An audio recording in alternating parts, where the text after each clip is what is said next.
네, 여러분 안녕하세요. 수정쌤입니다. 오늘부터 성신여대, 덕성여대, 동덕여대, 그리고 서울여대까지 여대 자연계열 논술에 대해서 요약 정리해 드릴까 하고요. 오늘은 성신여대에 대해서 2024학년도 수리논술 기출문제에 대한 분석하고 올해 2025학년도는 논술 준비를 어떻게 하면 좋을지에 대한 얘기 해 드릴까 해요.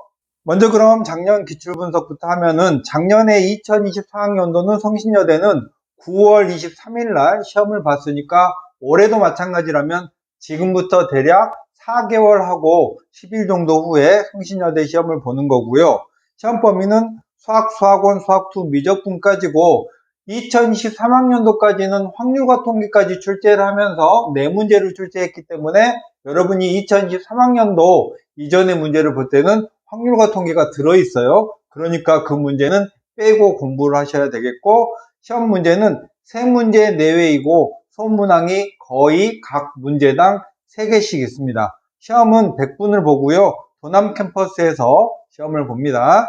그럼 작년에는 문제가 어떻게 출제됐냐면 수학2에도 미분과 적분이라는 항목이 있고 미적분에도 미분과 적분이라는 이야기가 있죠. 수학2는 다항함수를, 미적분은 초월함수를 가지고 다루는데 보통 성신여대는 미적분에서 주로 출제하는 대학입니다. 여러분 미적분에서 출제하는 대학이 또 있었죠. 단국대도 그렇고 세종대도 그런데 특히나 성신여대 문제는 문제의 구조나 여러 가지 느낌이 세종대랑 거의 비슷하게 보이는 대학이에요. 그래서 작년에 출제했던 내용들은 수학2의 다항함수에서는 곡선 밖의 점에서 그은 접선의 개수, 접선의 접점, Y축 위에서 그은 접선의 개수 등 수능적인 개념과 비슷한 그런 유형의 수준을 냈고 난도는 수능 모의고사에 한 20번 정도 되는 4점짜리의 중간 정도 되거나 살짝 낮은 그 정도 느낌의 문제고 미적분에서는 미분과 적분 고르게 엄청 많이 출제를 했거든요. 내용을 보시면 넓이의 함수 만들기, 넓이의 함수의 최대 최소화 미분, 등비급수의 활용, 삼각함수의 값 구하기, 극한 활용하는 문제, 소고형 급수의 값 문제 등 수능에서 다루는 그런 소재들과 크게 다르지 않는 그런 유형들로 출제를 했습니다.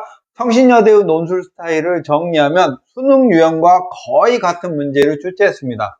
요즘에 우리 여학생들이 여대를 크게 좋아하지 않아요. 지금 한 5월쯤에 여대 갈래라고 물어보면 절대 여대는 안 간다고 하는데 실제로 9월 평가원 시험 보고 나면은 나 할 수 없이 여대라도 가야겠다 이렇게 생각을 바꿔먹고 논술 지원을 하고 성신여대를 급하게 준비하는데 올해 같은 경우에는 9월 9일부터 12일까지 원서 접수를 하고 성신여대는 작년처럼 시험 본다면 9월 24일, 5일 이쯤에 시험을 보거든요. 그러니까 원서 접수한 다음에는 준비할 시간은 거의 없는 셈이에요.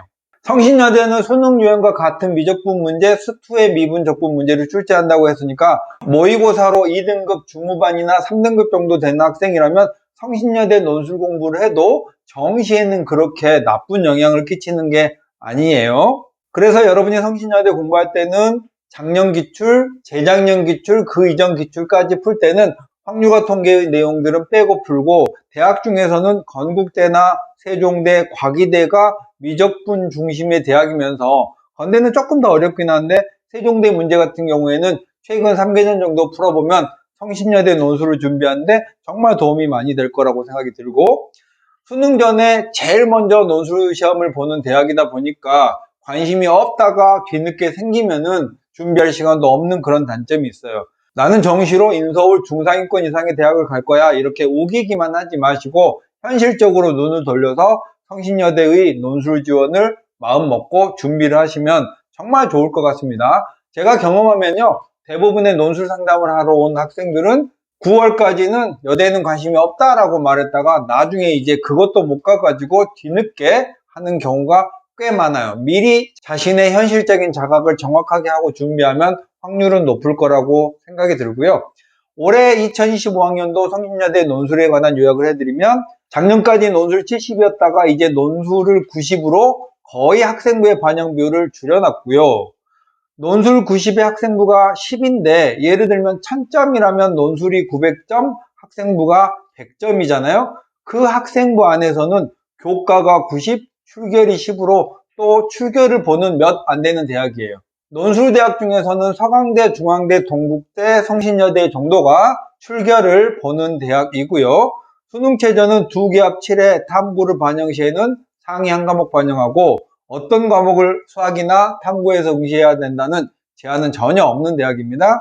시험은 수학시험을 보고요. 100분의 3문제를 보고 고1의 수학, 수학원, 수학2 미적분인데 요즘에는 수학2와 미적분에서 거의 수능에 4점짜리 느낌으로 출제하는 대학이니까 성신여대 논술 공부를 하는 건 수능에도 플러스가 된다라고 생각을 하시면 되겠습니다. 교과 반영 공부는 정말 중요하지 않은 내용이어서 넘어갈 거고요. 성신여대는 출결을 반영한다고 했죠. 미인정 결석만 반영하는데 전형 총점이 1000점이라면 논술이 900점이고 그리고 결석이 10점인데 결석을 안 하거나 하루면 10점, 2일에서 4일 미인정 결석하면 9.9, 5일에서 7일 결석하면 9.8, 요 정도 느낌으로 약간 반영하는 요 정도의 추세를 가지고 있어요.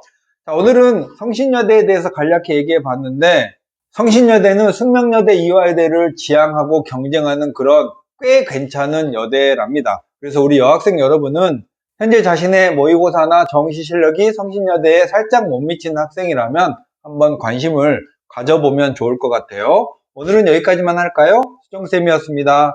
안녕.